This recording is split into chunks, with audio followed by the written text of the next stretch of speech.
மகிழ்ச்சியின் சத்தம் வழங்கும் அனுதின தேவமன்னா. Voice of Joy presents Daily Manna by Reverend A. Benedict. Praise the Lord. God loves you so much. இன்றைய தேவ மன்னாவாக சங்கீதம் 23 அதிகாரம் 5 வசனம். சத்துருக்களுக்கு முன்பாக நீர் எனக்கு ஒரு பந்தி ஆயத்தப்படுத்தி என் தலையை எண்ணெயால் அபிஷேகம் பண்ணுகிறீர், என் பாத்திரம் நிரம்பி வழிகிறது. ஆம், நேற்றைய நாளிலே சத்துருக்களுக்கு முன்பாக ஒரு பந்தியை ஆயத்தப்படுத்துகிற தேவன் என்று சொல்லி பார்த்தோம். இன்று அதே வசனத்திலிருந்து நம் தலையை எண்ணெயால் அபிஷேகம் பண்ணுகிற தேவன் என்கிற தலைப்பினை வார்த்தையை நான் தியானிக்க போகிறோம். நம்மை ஆண்டவர் அபிஷேகம் பண்ணுகிறார். நம்முடைய தலையை அவர் அபிஷேகம் பண்ணுகிறார். ஆம், தாவீதை அபிஷேகம் பண்ணினவர் நம்மையும் அபிஷேகம் பண்ணுகிறவராக இருக்கிறார்.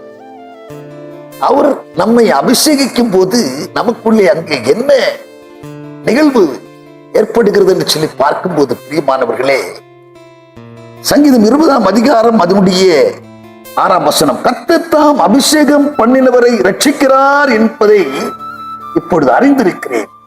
அந்த வலதுகரம் செய்யும் ரட்சிப்பின் வல்லமைகளை காண்பித்து தமது பரிசுத்த வானத்திலிருந்து அவருடைய ஜெபத்தை கேட்பார். என்ன செய்கிறார்?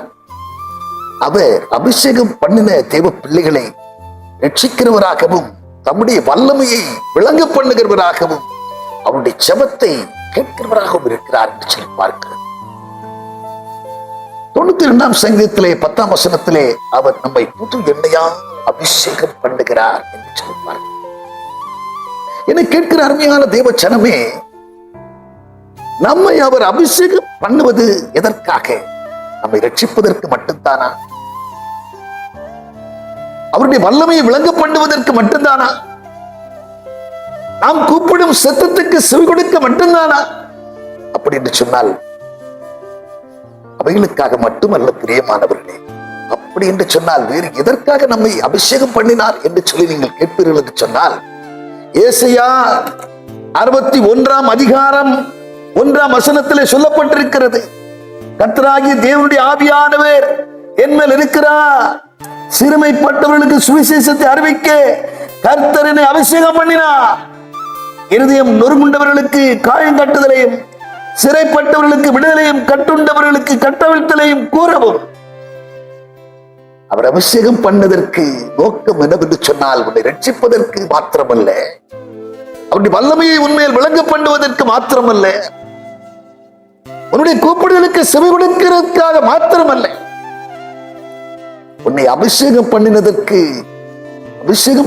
நோக்கமே நீ சிறுமைப்பட்டவர்களுக்கும் தரித்திரருக்கும் தேவனை அறியாமல் இருக்கிறவர்களுக்கும் தேவனுடைய நற்செய்தியை அறிவிக்க வேண்டும் என்பதற்காகத்தான் உன்னை அவர் அபிஷேகம் பண்ணினார். விருதாவாய் அபிஷேகம் பண்ணவில்லை பிரியமானவர்.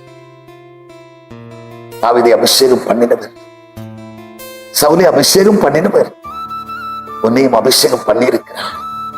உன்னையும் என்னையும் நம்மை அபிஷேகம் பண்ணினது விருதாவாய் இல்லை பிரியமானவர்களே. தரித்திரருக்கு, சிறுமைப்பட்டவர்களுக்கு, கைவிடப்பட்டவர்களுக்கு நற்செய்தியை அறிவிக்க வேண்டும். நற்செய்தியை அறிவிக்க வேண்டும். அதற்காகத்தான் நம்மை தெரிந்து கொண்டார் என்று சொல்லி நாம் வார்த்தையிலே வாசிக்கிறோம்.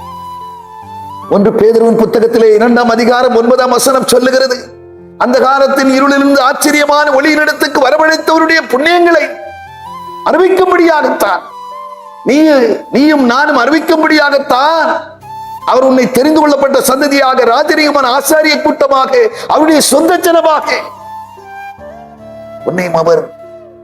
உன்னையும் என்னையும் அவர் தெரிந்து கொண்டார் என்கிறதை புரிந்து கொள்ளுங்கள்.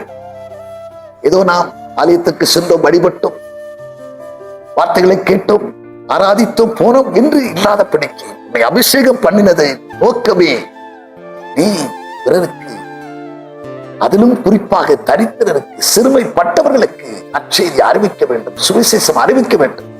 1 கொரிந்தியர் 9 அதிகாரம் 16 வசனம் சொல்லுகிறது, சுவிசேஷம் அறிவிப்பது உன் தலைமையில் விழுந்த கடமையாய் இருக்கிறது. பிறருக்கு நற்செய்தி அறிவிக்க வேண்டியது உன்னுடைய தலைமையில் விழுந்த கடமையாய் இருக்கிறது. நற்செய்தி நீ அறிவிக்கவில்லை என்று சொன்னால், பிறருக்கு சத்தியத்தை நீ சொல்லவில்லை என்று சொன்னால், அவருடைய புண்ணியங்களை பிறருக்கு நீ அறிவிக்கவில்லை என்று சொன்னால், உன்னுடைய அபிஷேகம் விரதமாகிறது.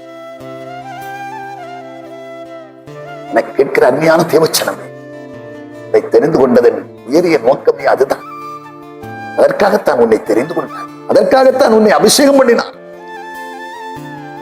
ஏதோ சும்மா வந்து போக அல்ல, இது ஒரு ஆலயத்திலே உன்னை கொண்டு வந்து நாட்டினதன் நோக்கமே அதற்காகத்தான்.